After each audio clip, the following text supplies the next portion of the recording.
But today I want to talk to you about something very special, and that is that the voices in your head do not belong to you, which means you do not own your thoughts.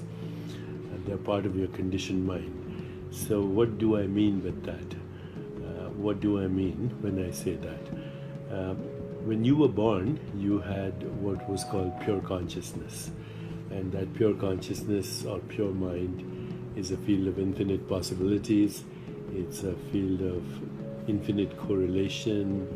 It is one with all that exists. It's a field of intentionality. It's a field of creativity, of love, of joy, of interconnectedness and intimacy with the universe. But then what happens is our mind gets conditioned. And how does it get conditioned? It gets conditioned by the other conditioned minds that we are in contact with. Our parents, our culture, our religion, our social interactions, our history, economic conditions, on and on.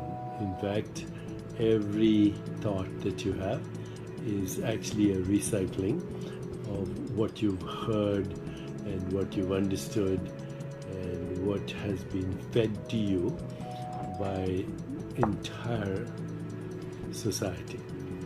You are culturally conditioned, and you are conditioned, of course, by all kinds of systems of thought. And these actually squeeze your infinite mind into the narrow mind. And then, of course, through the narrow mind, we create ideologies and we create all kinds of so-called truths which have no basis in reality. Reality is the unconditioned mind, which has all those attributes that I mentioned. Principally, it's all possibilities, infinite possibilities. It's your source field, and it is also the source field of the entire universe. So once you realize that, you can be 100% sure that your thoughts are not your own. So that includes our beliefs. The beliefs are thoughts that we hold to be true. So some thoughts, some beliefs are limiting. I'll never be good enough, I'll never be successful, I'll never be rich, I'll never have a good relationship, I'm too ugly, I'm not attractive enough, I'm not thin enough, etc. Remember, these thoughts don't belong to you. So you have to, whenever you have these thoughts, you should ask yourself, is it true? How am I so sure if this is true? Is this thought limiting me? How could I go beyond this limitation? What is a thought that is more empowering? How can I create that thought? Better still, go into the deepest part of your being, which is just silence. And then when a thought intrudes, say, it doesn't belong to me. Let it pass. Observe your thoughts arise and subside like waves on the ocean. You're not the waves, although you get conditioned by the waves. You're the mighty ocean itself. You're not just a drop in the ocean, you're the ocean in the drop itself. And in the depths of the ocean is infinity. And you are the infinite mind, conditioned through society and culture and religion into the local mind. Okay, is this not enough to convince you that your thoughts don't belong to you? When you take ownership of your thoughts, then you get bamboozled by the hypnosis of social conditioning, by the hypnosis of cultural conditioning. And then there is no originality in that. There's no creativity in that. There's no love in that. It's all conditioned love. So please understand that you are the infinite being. You are the universe having a human experience, but the human experience is conditioned by labels, by definitions, by evaluations, by judgments, by opinions, and by words that you've heard as a child.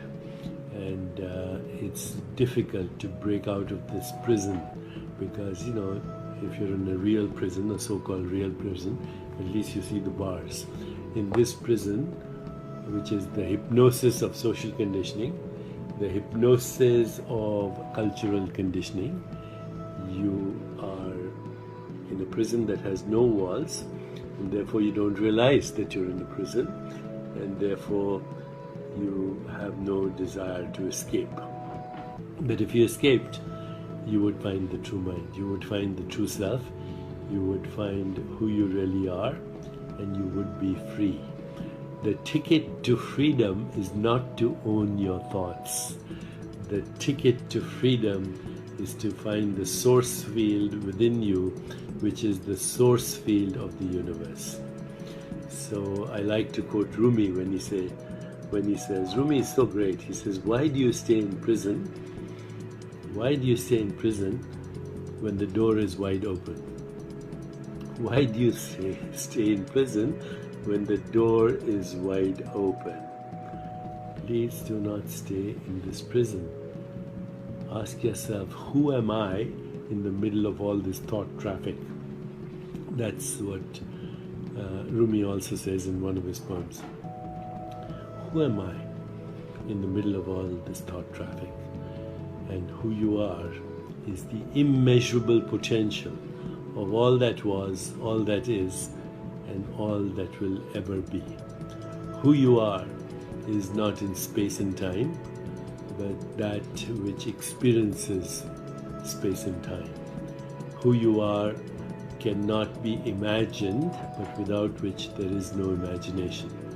Who you are is inconceivable, but without which there is no thought and no conception of anything. Who you are cannot be perceived, but without which there is no perception. You are the inconceivable, unimaginable, fundamental reality out of which the whole universe is arising and subsiding as your mind, as your body, and as the universe. That's where you belong, not in time. Not in time. Again, to quote Rumi, he says, this is not the real reality. The real reality is behind the curtain. This is not the real reality. This is not the real reality. The real reality is behind the curtain. In truth, we are not here. This is our shadow. This is our shadow. We come spinning out of nothingness, scattering stars like dust. Look at these worlds spinning out of nothingness. This is you. By God, when you see your beauty, you'll be the idol of yourself. And when you have that total self-knowledge, when you have that total self-awareness, when you have that total self-love, then there is no stopping to what you can think of, what you can dream of, what you can imagine, what you can create, what you can become. But the first thing is, do not be bamboozled by the hypnosis of social conditioning. Do not be bamboozled by the hypnosis of social conditioning.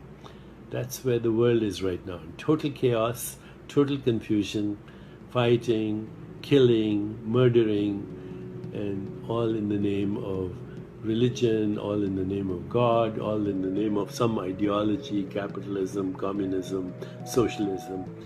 These are all systems of thought that actually prevent you from knowing yourself. And you reinforce these systems of thought by thinking that the voices in your head belong to you. The voices in your head do not belong to you.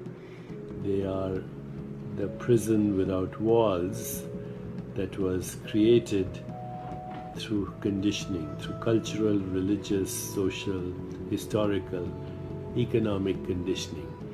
That's what created the conditioned mind, that's what created the fragmented mind, and that fragmented mind prevents you from knowing your true self. Please think about this and get into that place where there is infinite silence, infinite being, infinite creativity, infinite love, infinite joy, and infinite understanding that the real you is not in space and time. The real you is endless, eternal, non-local, infinite. And this is where we belong. We can be in the world and not of it if we understand the nature of our true self. So freedom is available to you right now. It's a thought away, or should I say minus a thought away, in the field of infinite silence, which is also infinite dynamism. So I hope that makes sense to you, and I hope that you can not be imprisoned by the thoughts that don't belong to you and that in fact never belong to you.